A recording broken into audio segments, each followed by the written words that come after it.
hermanos, les saludo en el nombre del Señor. En este día quiero que veamos la lección número 6 de la Escuela Bíblica, que se llama La Iglesia y la Ciudad. Esta es una serie de lecciones, las cuales tienen por título Una iglesia para la ciudad. ¿Ya? Y en esta ocasión, esta lección se llama La Iglesia y la Ciudad.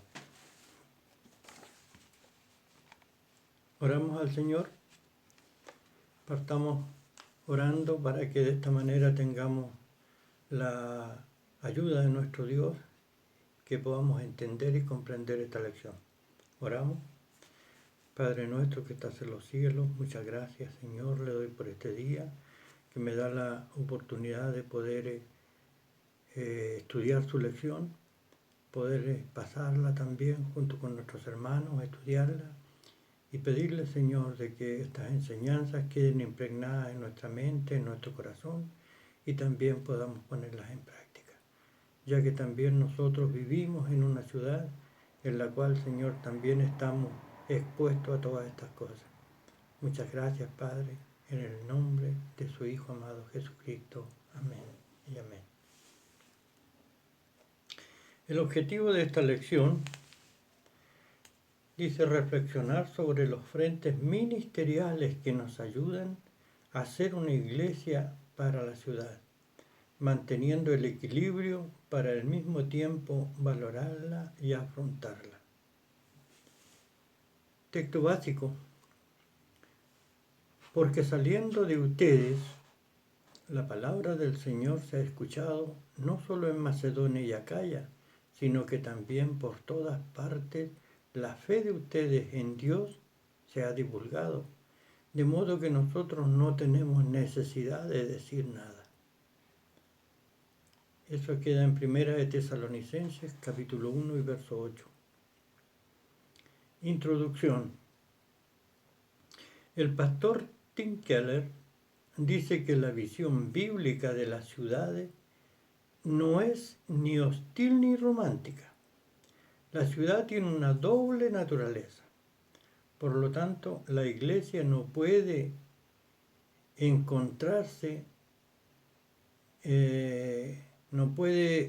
contraer, urbanofobia, miedo a la ciudad, ni urbanofilia, miedo a la idolatría de la ciudad. Por un lado, algunos cristianos ven a la sociedad como una amenaza para la fe y a través de la autoconservación se aíslan del mundo a vivir alineados de la cultura. Por otro lado, hay quienes no se dan cuenta de ningún daño en la sociedad contemporánea y observan sus valores con poco o ningún filtro. Debido a que aman tanto la urbanización, sobrevaloran la cultura. Bueno, ambos van en detrimento de la misión de la iglesia en la ciudad. Por eso vemos que en este estudio que es necesario lograr el equilibrio basado en el Evangelio de Cristo. Tiempo de reflexionar.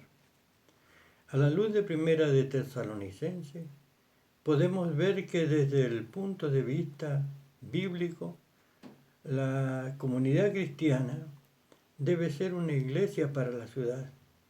No debe vivir para sí misma, sino que debe ser una iglesia fiel a la misión que recibió del Señor y actuar con relevancia en su contexto, desarrollando el sacerdocio cristiano.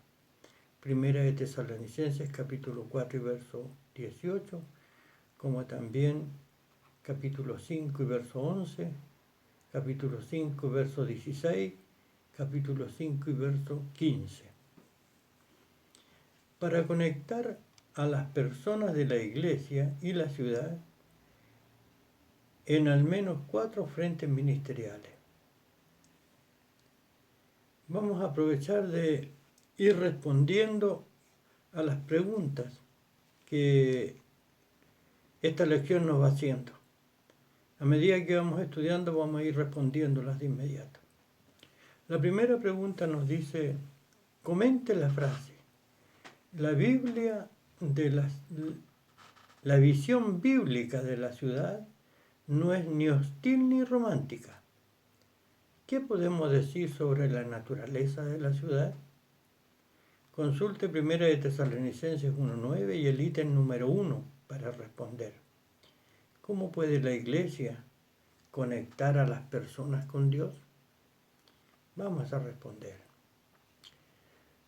La conexión con Dios. La Iglesia es llamada a ser la comunidad de adoración, según Pablo. Esto es uno de sus frentes ministeriales, es decir, ella sirve a Dios con su culto. El apóstol escribe, ustedes dejaron de adorar ídolos para adorar y servir al Dios vivo y verdadero. 1 de Tesalonicenses 1:9. Tesalónica era una ciudad importante en muchos sentidos porque era la capital de Macedonia, pero cuando predicó allí, Pablo eligió Tesalónica no solo por una ubicación geográfica, importante economía política, sino que también por su conexión religiosa. Al escuchar el Evangelio, abandonaron el paganismo y se convirtieron en cristianos vibrantes. La adoración de los cristianos tesalonicenses era transformada, es decir, un instrumento utilizado por Dios para alcanzar y transformar la vida de los demás. Cuando los seguidores de Jesús viven para su gloria, tanto individualmente como en sus reuniones semanales para celebrar al Dios vivo y verdadero, su forma de vida se convierte en un testimonio poderoso para la salvación de las personas. El culto público debe ser valorado por todos los conducidos de una manera que tenga sentido para todos los presentes, miembros veteranos y recién llegados, para que estén conectados con Dios. El pueblo de Dios es llamado a adorar en medio de las personas que no le conocen para que se vuelvan a Él. Salmo 96. La idea es que los adoradores transformados transformarán al mundo para el Señor. La pregunta número 2 nos dice lo siguiente. ¿Cómo puede la Iglesia conectar a las personas con el Evangelio de la verdad bíblica? Responda basados en el ítem número 2 y Hechos 17, 3 y 4 y Primera de Tesalonicenses capítulo 1, versos 5 y 8 y Primera de Tesalonicenses 2, 13. La conexión con el Evangelio. La Iglesia también es llamada a ser la comunidad de la verdad. En este frente ministerial, la Iglesia sirve a la misión de Dios en la ciudad al enseñar la palabra. El mecanismo para transformar la Iglesia para la ciudad es el Evangelio, como le sucedió a los habitantes de Tesalónica, quienes recibieron la predicación del apóstol como poder de Dios y con plena convicción, como palabra de Dios que funciona eficientemente en la vida de los que creen. Primera de Tesalonicenses capítulo 1, verso 5 y capítulo 2 y verso 3. Pablo y Silas proclaman a Jesucristo en las Escrituras y mucha gente se une a ellos. Hechos 18, 3 y 4. Leemos en Primera de Tesalonicenses 1:8 que de aquellos nuevos discípulos este poderoso mensaje reverberó desde la ciudad local hasta los lugares más lejanos. La palabra griega usada en este pasaje, exegetai, expresa la figura de que la palabra de Dios sonaba en ellos como un sonido de una campana. Para Maxwell y Paine, era inevitable y natural que estos nuevos conversos, cuya vida social y religiosa había cambiado por completo, les contaran a otros el mensaje sobre el Evangelio que los había transformado. Pero para el mensaje del Evangelio, que tenga sentido para quienes nos rodean, deben presentarse como una buena noticia para su vida en general y para su propio idioma. La pregunta número 3 nos dice: lea 1 de Tesalonicenses capítulo 1 verso 3 y responda basado en el ítem número 3. ¿Cómo puede la iglesia conectar a las personas con otros para servir a Jesús juntos? 3. La conexión con las personas. Además de la adoración a la verdad, la iglesia es llamada a ser la comunidad de comunión. Este es otro de sus frentes ministeriales que los que sirven a Dios en la ciudad. Pablo enfatiza: cuando oramos a nuestro Dios y Padre, les recordamos constantemente a causa de la fe que tienen y demuestran con hechos el amor. Primera de Tesalonicenses capítulo 1, verso 3. Los verdaderos seguidores de Cristo no solo conectan a las personas con Dios y el Evangelio, sino que también entre sí para servir a Jesús, para conectar personas con personas de forma dinámica y eficiente. Podemos crear estructuras contextualizadas de pequeños grupos. Una iglesia fuerte y acogedora sabe que los pequeños grupos pueden reunirse en el trabajo, en las escuelas, cafeterías, los clubes, o bajo un árbol, en un parque, o en el entorno virtual. Finalmente, una iglesia misional ve la vida y el ministerio desde una perspectiva misionera, y como ama a los perdidos, tiene en cuenta a los no cristianos en todo lo que hace.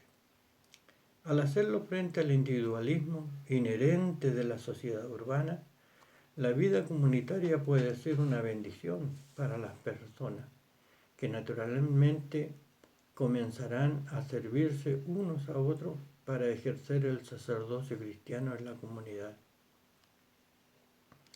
4. ¿Cómo puede la Iglesia conectar a las personas con la esperanza de un futuro mejor? Consulte 1 de Tesalonicenses 1.3, 4.14 y el ítem 4 del comentario. La conexión con el futuro. Finalmente hay un cuarto frente ministerial. La Iglesia es llamada a ser la comunidad de esperanza. Sirve y ministra a la gente de la ciudad que vive en la desesperación, ya que tiene su firme esperanza en nuestro Señor Jesucristo. 1 de Tesalonicenses 1.3. Actualmente, 180.000 personas se trasladan a la ciudad todos los días, 65 millones al año. En otras palabras, tenemos un futuro urbano y ese futuro se está convirtiendo rápidamente en presente. Nos guste o no, solo la esperanza, junto con la fe y el amor, demostrada por los cristianos de Tesalónica, pueden sostenernos en medio de la patología urbana, los desencantos de la vida de la ciudad. Saber que el que murió por nosotros también resucitó nos permite esperanza, un futuro triunfante, porque como dijo el apóstol Pablo, entonces también debemos creer que Jesús resucitará, que Dios resucitará con Jesús a los que murieron creyendo en Él. Primera de Tesalonicenses capítulo 4 y verso 14. La comunidad de Tesalónica tenía los pies en la tierra, pero los ojos en el cielo. Servía en el mundo, pero esperaba la gloria del cielo. Al final, como recuerda el apóstol Pablo, esperamos de los cielos a su Hijo, el cual resucitó de entre los muertos, es decir, a Jesús, quien nos libra de la ira venidera.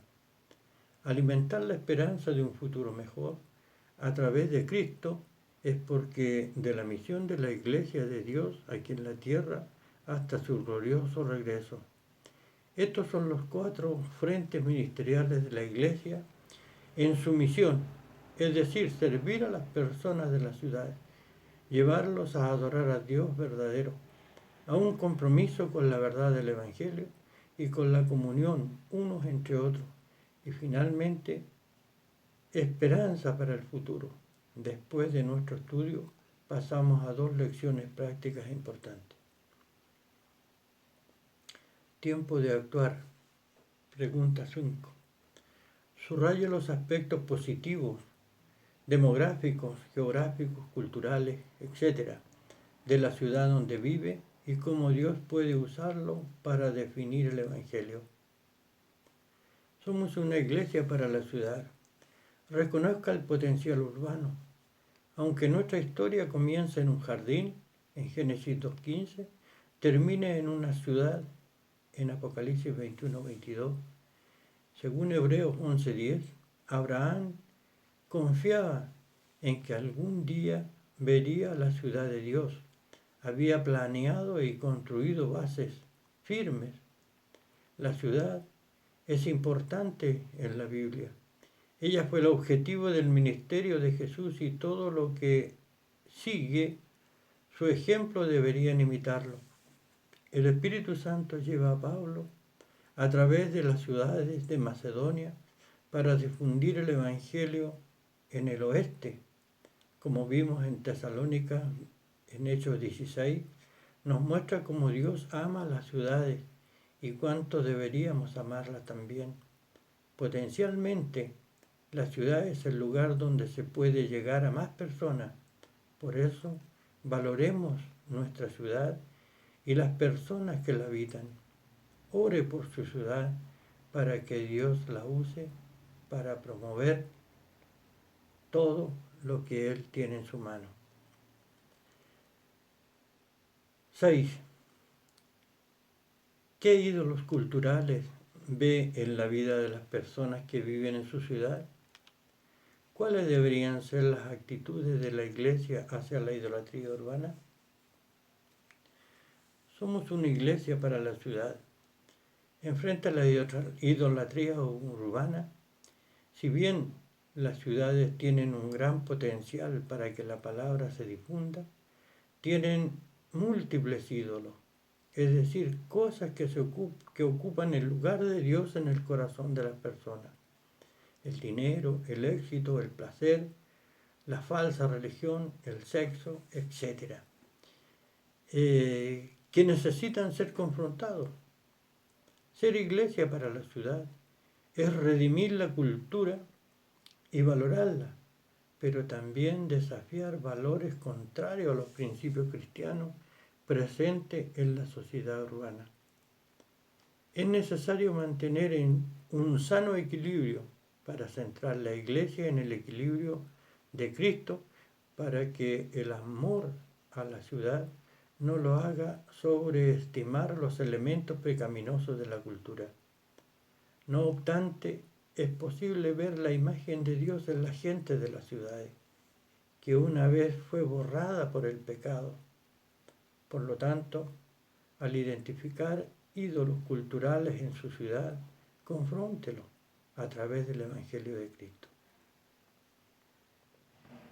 Mi compromiso misional. Ni urbanofobia ni urbanofilia. La voluntad de Dios es que usted participe en la misión cristiana en su ciudad para redimir la cultura donde está planteada su iglesia local o donde Dios lo ha llamado a vivir. Para ello, necesita tener equilibrio y solo el Evangelio empuja hacia una postura equilibrada. Valore el potencial de la ciudad y al mismo tiempo afronte la idolatría urbana. Utilice la creatividad para usar uno de los aspectos positivos de su ciudad y compartir el Evangelio con la gente de su barrio o del barrio de la iglesia, como el arte, la música, el deporte, eventos sociales, proyectos de bienestar, entre otros. Ame, predique y bendiga su ciudad, conecte a las personas con el reino de Dios y a través de sus acciones misionales. Amén. Por último llegamos al momento misionero. Somos uno con los que sufren en Nepal. Población 29,9 millones. Cristianos 1,3 millones. Religión, hinduismo, budismo, islamismo, kirati, cristianismo. Gobierno es república. Dirigente, Vidya Devi Bhandari. Al acordarse de los presos, como si estuvieran presos con ellos, y de los maltratados, puesto que también ustedes están en el cuerpo. Hebreos 13:3. Misión Puertas Abiertas publica cada año la lista mundial de la persecución con los 50 países en los que seguir a Cristo puede ser costoso. A continuación se presentará el país que se encuentra en el puesto número 32 del ranking. Como un solo cuerpo en Cristo, unámonos en oración con estos cristianos. Estas transmisiones se realizan con la autorización de la misión Puertas Abiertas. Nacionalismo religioso o intensa presión. Los cristianos de trasfondo hindú sufren la mayor presión, ya que son vistos como traidores de la fe de sus ancestros. Tanto conversos como iglesias protestantes sufren la presión de la familia, amigos, comunidades y autoridades locales. Las iglesias católicas romanas y las iglesias de extranjeros son las que menos problemas experimentan. A veces los radicales hindúes se aprovechan de la inestabilidad política actual para atacar a los cristianos, saliendo impunes de sus actos la mayoría de las ocasiones. Pedidos de oración. En la encuesta de la lista mundial de las persecuciones de este año, hubo informes de iglesias atacadas y cristianos que enfrentan violencia y fueron condenados a prisión. Ore por la intervención de Dios en la situación de estos hermanos, que perseveren en la fe y se fortalezcan. Clame por provisiones para los cristianos que han tenido que huir de sus hogares y pueblos debido a las amenazas, y para quienes enfrentan restricciones legales a nivel nacional. Ore por los radicales hindúes para que sean tocados por Dios y alcanzados por el Evangelio. Oremos al Señor. Padre eterno y buen Dios, nos dirigimos a usted con el único objetivo, Señor, de clamar por nuestros hermanos que sufren en Nepal. Quiero clamar a usted, Señor, por ellos, como por las peticiones que nuestros hermanos piden en la elección. Ayúdenles, Padre, protéjalos. Ayuda a los misioneros para que tengan sabiduría para afrontar las situaciones difíciles y no se expongan, para que no sean descubiertos y de esa manera puedan tener más opciones para hablar a la gente y más se conviertan a usted. Oh, mi Señor, a nosotros denos la oportunidad, Señor, de poder colaborar con ellos. Gracias, Padre, le agradezco todo en el nombre y por los méritos de su Hijo amado Jesucristo. Amén y amén. Gracias.